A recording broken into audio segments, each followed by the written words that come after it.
Hello everyone, welcome back.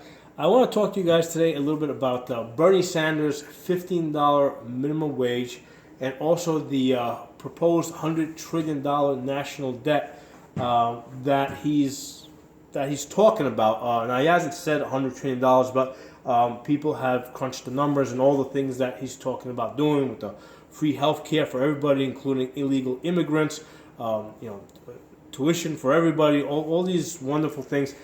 People have estimated that it would cost $100 trillion over a 10-year period. Okay, so what I wanted to do is I wanted to break it down and first look at the $15 minimum wage and what does it mean. And to do that, I've pulled some numbers out of an LED company that I've been doing some consulting work for like the last 15 years. And this company was selling LED bulbs before they became common. Here's actually a prototype that I was given. This is what LED bulbs used to look like about 10, 15 years ago with the heat sink. And these used to cost $50. Okay, so I'm just using that as an example, just because I'm able to pull out some real numbers. So in this company, we basically had four departments. We had shipping, assembly, sales, and management. And the shipping people, right? That was basically the entry level. They're getting $7 an hour, right? So they're getting minimum wage. And then the assembly people who are doing the picking and also doing some light assembly, they're getting $10 an hour, and that's because the work that they're doing requires a little bit more training. The salespeople who are actually making the sales, bringing the money in, they get $15 per hour. And the management people, that includes your administrative people, your computer people that basically keep track of all the information. These guys are getting $25 per hour. So in this scenario, the entry guy, fine, we know he's making minimum wage. The assembly person, he knows that that because he's a little bit more skilled, he deserves to get paid a little bit more than the shipping guy. Okay, so he gets $10 an hour. Likewise, the salesperson knows that he's more vital to the company than the assembly people. He's got some skills and talents that basically he's able to charge more for. So he gets $15 an hour, and likewise the management people, because they're they've had more training, more experience, they're getting $25 per hour. So now let's envision a situation where the shipping person, the shipping people now get $15 per hour. So that's this column over here, right? All right, so shipping people, now minimum wage is $15 per hour. The shipping people get $15 per hour. Well, the assembly people, obviously you can't keep them at $10 an hour anymore, but you can't give them $15 an hour either, because if you give the shipping person $15 per hour, the assembly person $15 an hour, and the salesperson, if you just bring that over, so now you've got all of these three departments all making $15 per hour. These people are not going to be happy. They're going to take the position that, hey, assembly person has more skills than the shipping person, salesperson has more skills than the assembly person. So they're going to demand a raise by the same exact proportion. Okay, so that's what I have here. If you go from $7 per hour to $15 per hour, that's a 214% increase. So assembly person gets the same exact increase. He goes up to $22 per hour. Salesperson goes from $15 per hour to $32 per hour. And the management people go from $25 per hour to $54 per hour. And likewise, the bulb that before I was selling for $50 a bulb, now I have to sell it for $107 per bulb. And what's happened here? Absolutely nothing's happened here. Nobody has actually gotten a raise, okay? Because the difference proportionately between each of these people is exactly the same. Likewise, the company, even though the company is now charging $107 per bulb, it's not actually making any more money. The bottom line is exactly the same.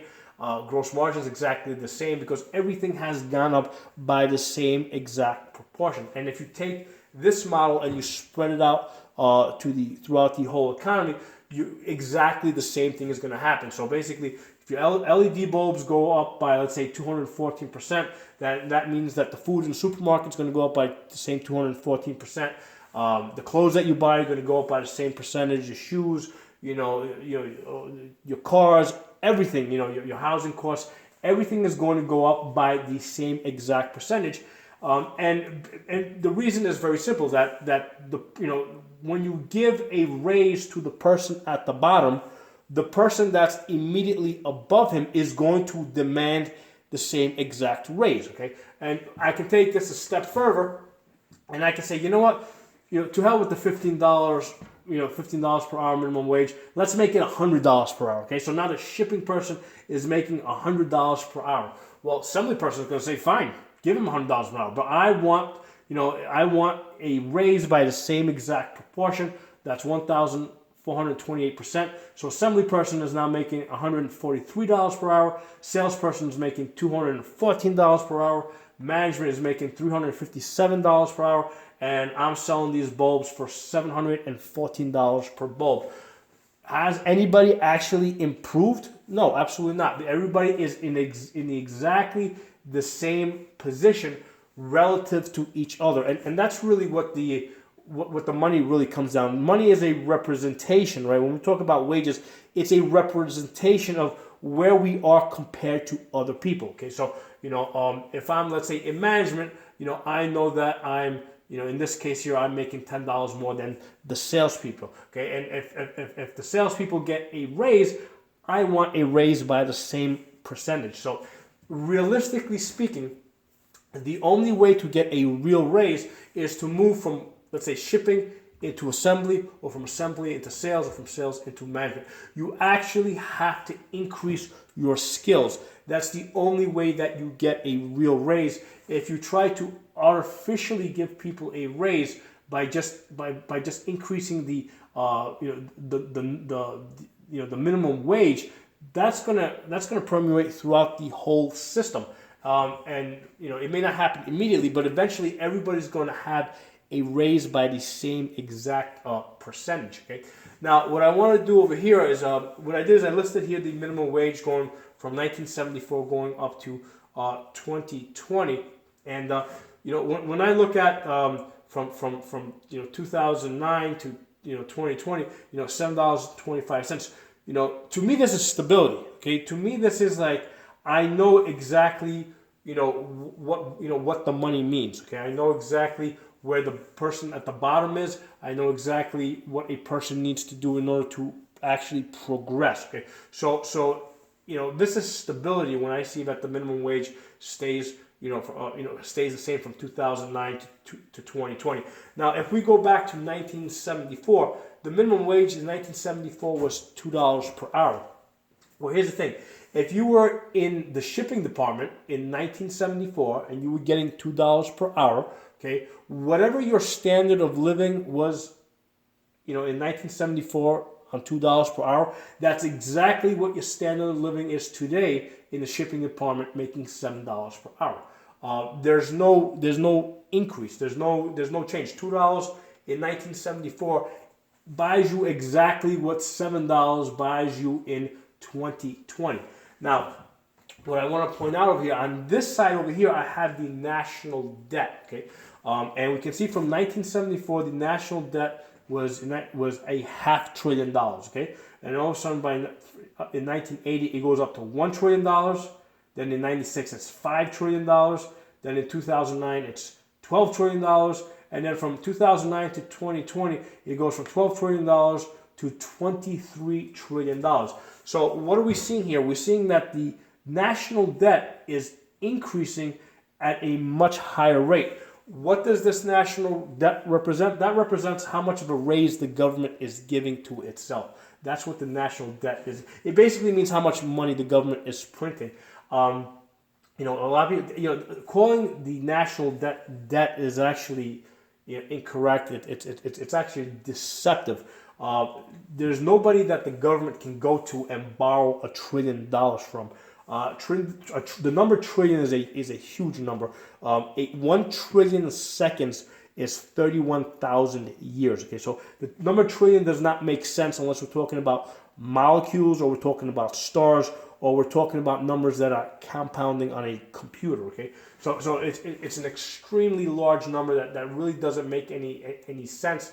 And the national debt should basically, the only reason why we have a $23 trillion national debt is because the government has been electronically printing this money. So what's happening is that we also create money too when we go to borrow money. Okay, so let's say when you go get a mortgage, let's say, right, you put up a house as collateral, and your local bank creates that money. Okay, they use it's the same thing if, let's say, you have a gold mine, right, and you mine some gold, and you take the gold and you give it to the bank. Okay, so now the bank uses that gold, that asset, to create money. Okay, well, we actually use something more valuable than gold. We use real estate. Okay, which is more valuable than gold. So what we do is we give the money that we give the bank the deed to the house, and then they create money and give it to us in the form of a mortgage. So our money is actually backed by something when we as individuals create it, right?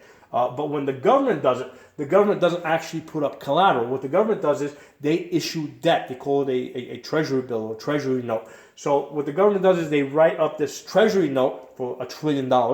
Okay, and say, okay, great. The government owes itself $1 trillion, and then they go into a computer and they electronically create $1 trillion, which would not affect us, other than that we're using the same monetary system. So when the government is creating money, and it doesn't matter that they're issuing debt to do it, because it really doesn't mean anything. What they're basically doing is they're creating money, they're printing money electronically. What they're really doing is they're diluting the value of our money. Okay, so when you're looking at these numbers, right, and you see that the national debt is increasing at a faster and faster rate, what that's showing you is how much how much the government is really stealing from us, or this is a hidden tax. That's what this is, and taxation is theft. So that's what the government is doing to us. So when Bernie Sanders says that he's going to give us all these freebies, right, that's going to increase the national debt from 23 trillion to 100 trillion over a course of 10 years. What he's talking about is diluting our money. Okay, and another way to look at it, okay, if he's saying that he's going to basically give you raise the minimum wage from $7 to $15 per hour, right, which is basically just going to pretty much double everybody's pay right down the line. Okay, so he's going to double everybody's pay. Okay, but at the same time he's going to quadruple. He's going to go from 23 trillion to 100 trillion. So the government's the amount of money that the government is giving to itself in the form of a raise is 4 to 5 times. So what's Bernie Sanders doing? Is he giving you a raise, or is he giving his government a raise? Okay, so think about that for a second. Okay, minimum wage, everybody's hourly rate doubles. Okay, right down the line. Well, if you're now making $30 an hour, you're going to be making $60 an hour. Okay, if your rent is whatever $1,000 a month, it's not going to be $2,000 a month. So he's going to double everybody's pay, okay, and double everybody's expenses. But at the same time, he's going to basically increase the amount of money available to the government 5 times. Okay, he's going to go from 23 trillion to 100 trillion, and the government is basically going to have now access to that money, which essentially is a tax. Okay, because what does it mean when they print money? They're decreasing the buying power of our money, so it's a hidden tax. So that's what Bernie Sanders is talking about when he's talking about raising the minimum wage to $15 per hour, and also giving us all these freebies by raising the national debt. So if you guys have any comments, any questions, any of your own ideas, if you disagree with me, that's fine too. Put in the comment section. I'd love to hear opposing ideas. So put in the comment section. If you're not a member of the channel, subscribe. I'll talk to you guys soon.